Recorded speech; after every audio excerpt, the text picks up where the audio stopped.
මචං කොහොමද මේ වීඩියෝස් ටිකක් දැම්ම කලින් හරිද වීඩියෝස් මහිතන් 4-5ක් විතර දැම්ම මේ ඒවට හැබැයි ඇත්තටම හොඳ ප්‍රතිචාර තිබ්බා මේ ගොඩක් අය කතා කරා ඒ වගේම මේ කමෙන්ට් කරලා තිබ්බා ගොඩක් අයට ඒ විදිහේ ප්‍රශ්න තියෙනවා හරිද ඉතින් මම හිතුවා ඒ වගේ වීඩියෝස් ටිකක් ආයෙත් මේ කරොත් හොඳයි කියලා හැමෝටම වැදගත් වෙයි කියලා ඉතින් ඒ නිසා තමයි මේ වීඩියෝස් ටිකක් කරන්න ගත්තේ ඉස්සල්ලම් කරනවා මේක ගැන මම එකක් කරා හරිද කරපු එකට ගොඩක් ඉතින් මේ ප්‍රතිචාර හරිද ගොඩක් අය කතා කරා ඉතින් මේක අද මට කතා කරන්න ප්‍රශ්න දෙකක් තියෙනවා හරිද මේවට අදාළ ඒ නිසා තමයි දැන් මං ගාව පෙන්වන්න තියෙන මේලා මේක විතරයි මේක පෙන්න තමයි මචං මේකට අදාළ හැම එකම කරන්නේ ඒ හින්දා මේ අනිවාර්යෙන් බලන්න ඉවරනකම් බලලා අනිත් අයට බලන්න ෂෙයා කරන්න ඉවරනකම් බැලුවොත් මේ ඇත්තටම වටිනාකමක් තියෙනවා හරිද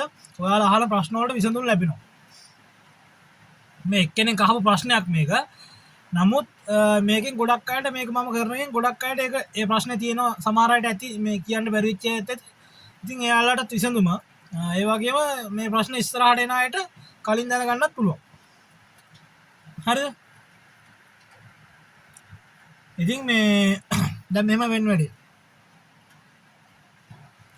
මේක තිබුණ මේ ප්‍රශ්නේ තමයි දැන් මම කතා කරන්න යන ප්‍රශ්නේ තමයි එක්කෙනෙක් අහලා තිබ්බා මේවා වංගෙඩි 4ම දැම්මොතින් මේ කියන්නේ ඔක්කොම එක විදිහද කියලා අහලා තිබ්බා හරිද අනිත් එක තමයි මේ ඇක්සල් ප්‍රශ්නේ. ඒ කියන්නේ ඇක්සල් දෙක කොහොමද? ඇක්සල් දෙකම එක විදිහද දෙපැත්තෙම නැත්නම් ඒවා වෙනස්ද? ඒ වගේම සතපය කට්ට ඒවා ඔක්කොම කප්ලින් කැලේ ටික මේ වෙනස්ද කොහොමද කියලා. මම අද කතා කරන්න මේවට මේ ඇක්සල් වංගෙඩි කප්ලින් වලට දාන මේවා දාන රබර් කෑලි ඊට පස්සේ නමුත් සතපය කට්ට ඒ ටික ගැන කතා කරන්න මම ළඟ මෙතන සතපය කට්ට නම් මේ නැතුව ඇති සතපය කට්ටයක්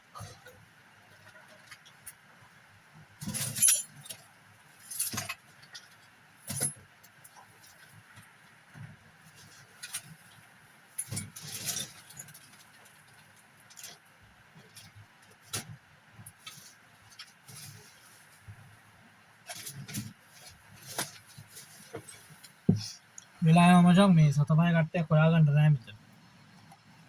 අපි කමන්නේ සතපය කට්ට නැතුණාට නිකන් කරමු. හරිද? ඉතින් ට්‍රිවිල් පදින අය හැම එකම තේරෙනවනේ ආයේ. ඉතින් ඒ නිසා ඔක පෙන්වන්න ඕනෙත් නෑ. වංගඩිය ගත්තහම වංගඩිය මේ ප්‍රශ්නේ ගැන කතා කරමු. මම ඔය දැන් මේ ප්‍රශ්නේ මම කතා කරන්නේ මම කලින් දැම්ම මේ ඇක්සල් අනිවාර්යෙන් ග්‍රීස් කරද්දී මේ රෝදේ පැත්තේ තියෙන වංගඩිය අනිවාර්යෙන් තද කරන්න බලන්න බුරුල් වෙලා තියෙන්න පුළුවන්. මේ එහෙම වුණොත් තද කරන්න නැත්තම් මේ නිකන් ඇක්සල් එකේ ග්ලූ එක විනාශ වෙනවා සහ වංගෙඩියේ ග්ලූ එක විනාශ වෙනවා ඒ නිසා මේ තද කරන්න කියලා ඉතින් ඒකට ගොඩක් අය කමෙන්ට් කළා මම දැක්ක කෙනෙක් කමෙන්ට් එකක් දාලා තිබ්බා මේ නට් එක වැටලා කියලා නට් එක ගැලවිලා කියලා හරිද ඉතින් මේ ප්‍රශ්නේ තියෙන අයට දැන් අනිවාර්යෙන් ඇක්සල් ග්‍රීස් කරන්න ගලවනෝනේ එතකොට මේ සියල්ලම අපි දකිනවා ඇක්සල් ග්‍රීස් කරන්න ගලවපුවම වංගෙඩි නට් එක රෝදේ පැත්තේ බලන්න ඊට පස්සේ ඩිෆරන්ස් පැත්ත එක බලන්න අනිවාර්යෙන් ඇක්සල් කැපිලා තියෙන විදිය බලන්න වංගෙඩි මේ කටවල් කැපිලා තියෙන විදිය බලන්න හරිද එහෙමයි හරියට මේ ඇක්සල් ග්‍රීස් කරගන්න එහෙමයි ඒ හැම එකම බලලා තමයි අතර මේ හැම එකම බලපුවාම ඔළුවට අයිඩියා ගේනවා කොහොමද මේක ග්‍රීස් කරන්න ඕනි කියලා. එතකොට ඒක වාහනෙන් වාහනයට ගෙවිලා තියෙන විදියත් එක්ක ග්‍රීස් කරන විදිය වෙනස් වෙලා පොඩ්ඩක් හරි. මං කියන්නේ මං කරන විදිය හරි. ඉතින් ඒ නිසා හරියට බලලා කරගන්න එහෙම හරියට බලලා කරගන්න නැති අයට තමයි ප්‍රශ්නේ එන්නේ මේ අනේ ටික දවසක් දුවන සද්ද එනවා මනම් කියේ මට ඊයේ මේ පර්සනල් කතා කරලා කෝල් එකක් කරා මේ ඉක්ටෝබිය පැත්තේ අයියගෙන මේ විදියට අර බලලා කරගත්තා කිව්වා ඇක්සල් ඔය ස්ක්‍රීන් එහෙම කපලා දැම්මකෝ දැන් සද්දයක්වත් නැහැ කිව්වා හොඳයි කිව්වා ඉතින් මේ එහෙම ප්‍රතිචාර තියෙනවා හරි ඉතින් මේකට මොකද්ද කරන්නේ මේක දැන් අනිවාර්යෙන් මම ඔය දැන් මූලික ප්‍රශ්නේ උනේ වංගෙඩි ගද්දි වංගෙඩි 4ම දාද්දි ඔක්කොම එක සයිස්ද කියලා අහපු අයට නෑ මේකේ තියෙනවා ස්මෝල් ලාර්ජ් එතකොට 175ට 205ට FL වලට එන වංගෙඩි වෙනස් හරිද ඒ කියන්නේ මේ සයිස් එක වෙනස් මේ කටවල් වෙනස් ඒ හින්දා සම්පූර්ණ වෙනස් වෙනවා හරිද අනිවාර්යෙන් මචං වංගෙඩියක් මාරු කර ගන්න නම් හොඳම විදිය තමයි තියෙන වංගෙඩිය ගලවලා අරන් ගිහින් මාරු කරන් ඉන්න දැන් ගොඩක් අයට ඕක මචං ස්මෝල්ලයක් ගෙන්ඩි කිව්වට ඊට පස්සේ සමහර අයට කොයි පැත්තේ වංගෙඩියද එහෙම කියනකොට අමතකයි. ඒ නිසා තමයි වංගෙඩියක් මාරු කරනවා නම් හොඳම දේ තමයි වංගෙඩිය ගලවලා අරන් ගිහලා එතනින්ම වල්ලා අරන් එන එක. නැත්තම් ආයෙ පස්සේ මාරු කරන්නයි ඕම් මාරු කරන්න වෙලා තියෙන ගොඩක් අයට. හරිද? මේ ස්මෝල් ලාර්ජ් ඒ වගේ සයිසස් තියෙන මේවල ඒව බලලා තමයි ගේන්න ඕනේ. ඒ කියන්නේ මචං රෝදි පැත්තේ මේ වංගෙඩිය වෙනස්. රෝදි පැත්තේ එක වෙනස්. සහ ඩිෆරන්ස් එකේ පැත්තේ ඉන්න දෙකම වෙනස්. මේ එතකොට ඒව වෙනස් වෙනවා. හරිද?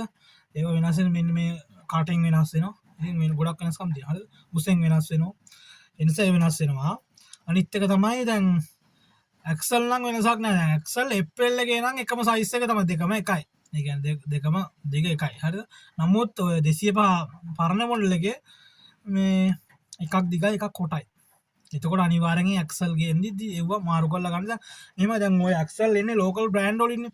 එතකොට ඒවල දැන් හිතන්නකො ඔයාගේ ඇක්සල් මාරු කරනවා කියලා. එතකොට ඒ වාහනේ වර්ග කියලා ඇක්සල් එක අරන් ආපුවම සමහර අය හරියෙන් මේ වර්ග කීපම 205 හරි මොකක් හරි කීපම ඒකට අදාළ ඇක්සල් එක ගෙනාවොත් සමහරට ඒක දිගයි කොටයි. එහෙම වෙනවා. මොකද දන්නවද? ඒ ලෝකල් බ්‍රෑන්ඩ් වලින් එනවා එහෙමයි. ඒතර ඔයා මොකක්ද දන්නවද කරන්නේ ඇක්සල් එක මාරු කරනකොට ඇක්සල් එක ගලවලා අරන් ගිහලා එතනින් චෙක් කරලා අරන් එන්න. නැත්තම් අරකයි මේකයි වෙන ප්‍රශ්න. සමහර තැන් වලින් බඩුව එහෙම ගෙනාවම මාරු කරලා දෙන්න කැමතිත් නැහැ. එහෙම සීන් තියෙනවා. හරිද? ඒ හින්දා මේ වංගෙඩිය අරන් මාරු කරනවා නම් අරන් ගිහලා චෙක් කරලා ගන්න. ඇක්සල් මේ මාරු කරන අරන් ගිහලා චෙක් කරලා ගන්න. මම කියන්නේ ඔයාගේ හොඳට ලේසියට. එහෙම ගන්න එක තමයි හරි. එතකොට හරි මේක අරන් ආවගේ මොකද එතකොට මේ මිනිස්සයා ඉතින් හරියටම ගන්න දෙන එක චෙක් කරලා හරි දෙනවනේ. මේ සාම්පල් එකක් ගෙනියපම ඉතින් ඒක කරන්න වංගෙඩි දාද්දි අනිවාර්යෙන් මොන ට්‍රීවිල් එකේ වුණත් මේ ටොයි ස්ටෝක් සහ ඊට පස්සේ Q නම්බර් 205 මේ අලුත් මේ පරණ මොඩල් එක ඊට පස්සේ FL එක මේකේ මොන ට්‍රීවිල් එකේ ගත්තත් වංගෙඩි වෙනස්. ඒ කියන්නේ මේ කියපු જાති හතරෙමුත් මේ හතරේ වංගෙඩිත් එක එකකට සමාන නැහැ. ඔක්කොම වෙනස්. හරිද? වෙනස් වෙනවා.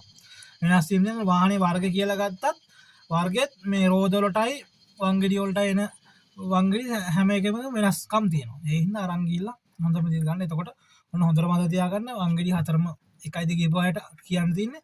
එහෙම නැහැ. හතරම වෙනස් වෙනවා. හතර කියන්නේ මේ රෝද පැත්ත දෙකයි මේ ඩිෆරන්ස් පැත්ත දේවල් වෙනස් වෙනවා. ඒකින්ද ඒවා කියලා හරියට කියලා ගන්න නැත්නම් අරන් ගිහලා සාම්පල් පෙන්නලා ගන්න. මෙව්වල එක එක සයිසස් එනවා. එහෙමයි හරියට. ඇක්සලුත් එහෙමයි. ඇක්සල් FL එකේ නම් එකම සයිස් එක තමයි දෙකම දෙපැත්තෙම. අනිත් එක මේ 205 පරණ මොඩල් එකේ එකක් දිගයි එකක් කොටයි. හරි. එතකොට ඒව ගලවලා අනිවාර්යෙන් ගිහද්දි දැන් FL එකේ අලුතෙන් මේ ඇක්සල් ගන්න ගියත් 205 අනිත් එකේ ගන්න ගියත් ඇක්සල් එක ගිහිලා ගෙනියලා බලලා ගන්න. මොකද මම එහෙම දැකලා තියෙනවා ඇක්සල් සමහර ඒවා හරියට මේ සෙට් වෙනේව නැහැ. ලෝකල් බ්‍රෑන්ඩ් වලින් එනේවා ඒවා දානකොට ඉතින් එහෙම තමයි. ගොඩක් කට ඉතින් ඔරිජිනල් ඒවා දාන්නේ. ඉතින් එහෙම සමහර අයට දාන්න වියදම් කරන්න විදිහකුත් නැහැ. ඉතින් ඒ හින්දා අර අඩුවට තියෙන ඒවාල් නේ දාන්නේ. ඉතින් ඒවා දාද්දි ඒ විදිහට කරගන්න. හරිද? ඊළඟ ප්‍රශ්නේ මොකද්ද මම කතා කරන්න හිටියේ? එක්සල් ප්‍රශ්නේ තමයි. ඔය දෙක තමයි කතා කරන්න හිටියේ. වෙන එකක් නෑ. වෙන ප්‍රශ්න ටිකක් තියෙනවා. මම ඒවා ඉස්සරහට වෙන වීඩියෝස් වලින් දාගන්න. මේවා හරියට කරගන්න. හරි. අනිත් එක තමයි සතපය කට්ට. සතපය කට්ට කැපිනා නම් නිකන් මට පෙන්වන්න බෙදලා නැහැ. සතපය කට්ට අපි දන්නවනේ හැමෝම. සතපය කට්ටත් මේ කැපිලා නම් අනිවාර්යෙන් දාන්න. මේ අර ස්ප්‍රින් දාන දුවන තත්ත්වෙම මේවා කරගන්න එපා. මේ සතපය කට්ට කැපීගෙන එනකොට දාන්න. නැත්නම් සතපය කට්ට කැපුණාම මොකද දන්නවද වෙන්නේ? සතපය කට්ට නෑනේ පෙන්වන්න. දැන් හිතන්නකෝ මෙන්න මේක කියලා සතපය කට්ටේ. මේක ඇතුළට මේ සතපය පින් එක. පින් එකනේ කට්ට දෙක වැටෙන්නේ. ඊට මේ කැපුණාම මොකද දන්නවද වෙන්නේ? කැපුණාම හෙල්ලෙන්න ගන්නවා. හරිද? හෙල්ලෙන්න ගත්තාම මේ හෙල්ලීම මේ ඇක්සල් එක ඇතුළටත් බලපානවා. සතපය මේ පින් එකත් හෙල්ලෙන්න බලනවා. ඒ පින් එක හෙල්ලෙනකොට ඇක්සල් එක කැපෙනවා. හරිද? ඒ හින්දා මේවා කැපීගෙන එනකොට අනිවාර්යෙන් සතපය කට්ටත් මාරු කරන්න. හරියට මේ කප් පින් කරද්දි එහෙම තමයි.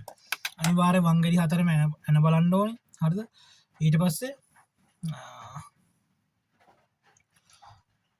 මේවා කැපිලා තියෙන විදිය බලන්න ඕනේ. හරිද? ඊට පස්සේ සතපය කට්ට කැපිලා තියෙන එක බලන්න ඕනේ. ඒවා විශේෂයෙන් ඇක්සල් වලට දාන බූට් ඉරලා නම් අනිවාර්යෙන් දාන්න. මොකද බූට් පොඩ්ඩක් ඉරලා තියෙන්නේ සමහර අය බූට් එක කෑල්ල ඉරලා දානවා. මේ කෑල්ල ඉරලා ඉතුරු භාගේ දානවා. එහෙම කරාම මොකද දන්නවද? ඒවා හරියට ලොක් වෙන්නේ නැහැ. මේ වංගෙඩි වලට මේක තියෙන මේ සිලිඳු වලට තියෙන්නේ. මේකට තියෙන්නේ මේ බූට් එක මේක සීට් වෙන්න. මේකට දාපම් බූට් එකේ හොඳ බූට් එකක් මෙහෙම අල්ලලා තියාගන්න. එතකොට ඒක ලේසියට ගැලවෙන්නේ නැහැ. අර බූට් එකේ අපි කෑලි දානව නේද? කෑල්ලක් බූට් එක මගින් ඉරලා තිබුණොත් ඒ කෑල්ල කපලා අයින් කරලා අනිත් කෑල්ල දානවා. දාපු ගමන් මේක සීට් වෙන්නේ නැහැ. ඒට මෙහෙට මේක ගොඩක් වේගෙන් කැරගෙනවනේ. එනකොට මේ බූට් එක ගැල්ලා මෙහෙට විසි වෙනවා. හරිද? නැත්තම් මේකේ වැලි මඩ වතුර ඔක්කොම මේකට යනවා. ගියාම ඉතින් මේ කප්පින් මේ ග්‍රීස් කරාට වැඩක් නෑ. ඒවා දුවන්න බෑ වැඩි කාලයක්. වැලි මඩ වතුර ගිය ගමන් වැලි ග්‍රීස් එකතු වෙච්චාම අරවා වැලි වලට කැපෙනවා. දැන් බලන්නකො මේ ඔය බයිසිකල් වල මේ චේන් කාඩ් එකක් නැති ස්පොකට් වීල් කොච්චර ඉක්මනට ගෙවෙනවද කියලා. වැලි විසි වෙලා. ඒතකොට ඒ වගේ තමයි මෙව්වත් වැලි වලට ටක් ගාලා කැපෙනවා. ඒ හින්දා හරියට මේ කරගනිද්දි මේවා හොඳට බූට් විශේෂයෙන් ඉරලා තියනවා දාන්න. එහෙම මේ හරියට කරගන්න. එතකොට හරි කාලයක් දුවන්න පුළුවන්. ඉතින් මේක කප්පින් කරනවා කිව්වට අපේ අයගේ ඔළුවේ තියෙන ටක් ගාලා ඇක්සල් දෙක ගැලෙව්වා. මේ රබර් කෑල් ටික දැම්ම ආයෙ ඇක්සල් දෙක දැම්ම ඔච්චර ඔළුවේ තියෙන. නමුත් නෑ ඊට එහා දෙයක් මේකේ තියෙන. ඒක කරන්න තියෙන තමයි ගොඩක් අයට ඔච්චරම ප්‍රශ්න තියෙන්නේ. එහෙනම් දැන් ප්‍රශ්න තියෙන ඒවා විසඳ ගන්නට මේ ඔය සතපහේ කට්ට ඇක්සල් ඔච්චර ඉක්මනට දාන්න වෙන්නේ මේවා හරියට කරන මිනිස්සෙක්ව බලලා කියලා කරන්න ඕනේ. නැත්තම් මේ කරගන්න මිනිස්සයා කියලා කරව ගන්නවා. එහෙම කරන්නේ නෑනේ. එහෙම කරන්න නැති තාක්කල් තව ලෙඩ ඉතින් දිගටම. ඒ හින්දා හරියට මේ බූට් ටික බලාගන්න සතපය රබර් කෑලි සීන් නැති වෙන හතප මේ අර ඇතුළට දාන රබර් කෑල්ල කොළ පාට කෑල්ල කළු පාට කෑල්ල මම නම් අත්තනම කොළ පාට කළු පාට කෑල්ල දෙකම එක පැත්තකට දානවා. හරිද? සමහර අය කියනවා මේ ඇක්සල් එක වැඩ කරන්න ඕනේ නිසා කළු පාට කෑල්ලක් දාපුවම ඇති කියලා. එක එක විදිහවල් තියෙනවා. මන් දන්නේ නැති එයාලට දුවන විදිය මට නම් සෙට් වෙන්නේ මේක තමයි. ඇක්සල් එක වැඩ කරන්න ඉඩ තියෙන්න ඕනේ. ඉඩ හැදෙනවා. දැන් ඕක කළු පාට කෑලි දෙකයි කොළ පාට කෑලි දෙකයි කියන්නේ. කළු එක පැත්තකට දාන්නේ අපි කොළ පාට කෑලි එකයි කළු පාට කෑලි එකයි. එතකොට ඩබලක්නේ. එතකොට හැම හතර පැත්තටම ඕක වැටෙනවා. එතකොට සමහර කියනවා ඇක්සල් එක වැඩ කරන්න මේක ඉඩ තියෙන්න ඕනේ. හරිද? මචං දැන් කළු පාට ඔය රබර් කීන් එක මම කියන්නේ. බං ඔය මේ කළු පාට කෑල්ලයි කොළ පාට කෑල්ලයි දෙකක් ඉන්නේ. ඇතුළේ තියෙනවනේ මේ වංගෙඩිය ඇතුළේ ඇණයක් තියෙනවා. හරිද? ඔය ඇනේ මේ ඇක්සල් එක වදින එක අල්ලන් ඉන්නේ ඕකෙන්. ඒ කියන්නේ මේ දෙක සම්බන්ධ නොවි තියෙන තමයි ඉන්නේ. හරිද? එතකොට ඒ ඇනේට හානියක් නෑ ඇක්සල් එකේ. හරිද? ඒ ගානට තමයි ඇක්සල් එකත් එන්නේ. එතකොට ඒ ගාන උස ප්‍රමාණයට එන්නේ. නමුත් දැන් මේකේ කළු පාට කෑල්ල දාපුවාම සමහර අය කළු පාට කෑල්ල විතරයි දාන්නේ. එකක් දාන්න කියනවා. නැත්තම් කොළ පාට එක දාන්න කියනවා. ඒ දෙකක් එන්නේ මේකේ ඇක්සල් එකේ ප්‍රමාණයට. ඒ කියන්නේ ඇක්සල් එකේ දිගයි ඒ හැම එකකටම තමයි දෙකක් ඔය දාන්නේ. දෙකක් දාපුවම සමහර අය කියන චුට්ටක් හිරයි අර එහෙම කියලා. හරිද? නමුත් මචං අච්චර වේගෙන් මෙහෙට මේ ස්පීඩ් එකෙන් වැඩ කරන ඇක්සල් එක මේ රබර් කෑල්ල කොච්චරනම් වදිනවද? ඕක මචං ඔය රබර් කෑල්ල දෙක දාලා වට දෙක කරකිනකොට ඔය හිරේ ඇරිලා යනවා. මොකද මේකේ අනිවාර්යෙන් ඔය අපි දාලා තද කරාන් පස්සේ ඔය නැති ඉඩ කොහෙන් හරි හැදිලා එනවා. කරකින්න බෑ. හරිද? අර ඉඩ වැඩි උදා මචන් මොකද දන්නවද මේ කියන්නේ ඉඩ අපි තියලාම දාපුවම මොකද දන්නවද වෙන්නේ? වැඩ කරන්න ගත්තී ඇක්සල් එක සාමාන්‍ය කිලෝමීටර් 500ක් විතර දුවනකොට මේ ඇක්සල් එකට ඉඩ වැඩි වෙනවා. ඉතින් නටනවා ටක ගාලා නටන්න ගන්නවා ඒක. නටන්න ගන්නවා සත පහේ මේවල වදිනවා ටික ටික. මේක මචං ඇක්සල් යකඩ වේගෙන් වදින්න ගත්තාම මේ ටක් ගාලා ග්‍රීස් ටිකත් එළියට එනවා රත් වෙනවනේ. අනිත් එක තමයි මචං එක රබර් කෑල්ලක් දාපුවම මේක අර ඇනේට හේත් වෙනවනේ කියලා. ඇනේට හේත් වුණාම මේක වේගෙන් වැදිලා ඉක්මනට රබර් කෑල්ල විසි වෙනවා. කෑල්ල පැත්තකට වෙනවා. නැත්තම් රබර් කෑල්ල හිල් කරන් 13 ඇනේ හරි 22 එක හරි එළියට එනවා. 19 එක හරි. ඒකින්ද රබර් කෑලි දානවා නම් කොළ පාට එකයි කළු පාට එකයි දෙකක් දාන්න. රබර් කෑලි දාද්දි කොළ පාට එක ඇතුළට දාන්න. මොකද කොළ පාට එකෙන් හයිය වැඩි. ඒත් ඒකට හොඳට ඇනේ අල්ලනවා. ඇනේ සෙට් වෙනවා කළු පාට එකට එන්න බලන්නේ. ඒ හින්දා මේ කළු පාට එක දෙවෙනියට දාන්න. ඔය මං කරන විදිහ. හරිද? ඔවා ඉතින් ආය රහස් නෙවෙයි. මම ඔය මචං ආය ඔවා මේ කියන්න දේවල් නෑ. ඔවා හිතපුවම තේරෙනවා. මම මේක ජොබ් එක විසිර කරගෙන ඉඳි මම කොහොමවත් මට ටස් ගාලා හිතපුවම තේරෙනවා. තනුත් උන්ට තේරුම් ගන්න පුළුවන්. කාරකාගේ කවුරු මොකාගොත් මචං මම කරන විදිහ මම කියන්නේ. හරිද? ඒකට මිනිස්සුන්ට දහස ප්‍රශ්න තියෙන පුළුවන් තර්ක කරලා අරවයි මේවයි මට අදාළ නෑ. මං කරන විදිහ තමයි කරන්නේ. කියන්නේ. ඉතින් හොඳ නම් කරගනින්න නැත්තම් නිකන් හිටන්. හරිද? නැත්නම් මචං ඇත්ත තමයි කියන්නේ. හරිද? ඉතින් මේ ඔන්න මේ වීඩියෝ එක මේකේ මොනවද ප්‍රශ්න තියෙනවා නම් තව මේකෙමුත් මොනවද දැනගන්න තියෙනවා කමෙන්ට් එකක් දාන්න අනිවාර්යෙන් වීඩියෝ කරන් එන්න. හරි. මේ වීඩියෝ එක මෙතනින් ඉවර කරන්න. ඊළඟට තව වීඩියෝ එකක් තියෙනවා. මෙහෙම කරනවා එකක්. ඒකෙදි කියන්නේ මොකද්ද කියලා. එහෙනම් වීඩියෝ එක බලනවා කමෙන්ට් එකක් දාන්න, ෂෙයා කරපළා අනිත් මිනිස්සුන්ටත් බලන්න. මේ වීඩියෝ එකේ අදහස මොකද්ද? ඒවත් කමෙන්ට් කරන්න. ප්‍රශ්න තියෙනවා කමෙන්ට් කරන්න. විශේෂයෙන් මචං මේ පේජ් එක ෆලෝ කරපළා. හරිද? පේජ්ජත් පලෝ කරපන් එතකොට තව වීඩියෝ එකක් වැදගත් එකක් බලා ගන්න පුළුවන්. එහෙනම් ජය වේවා.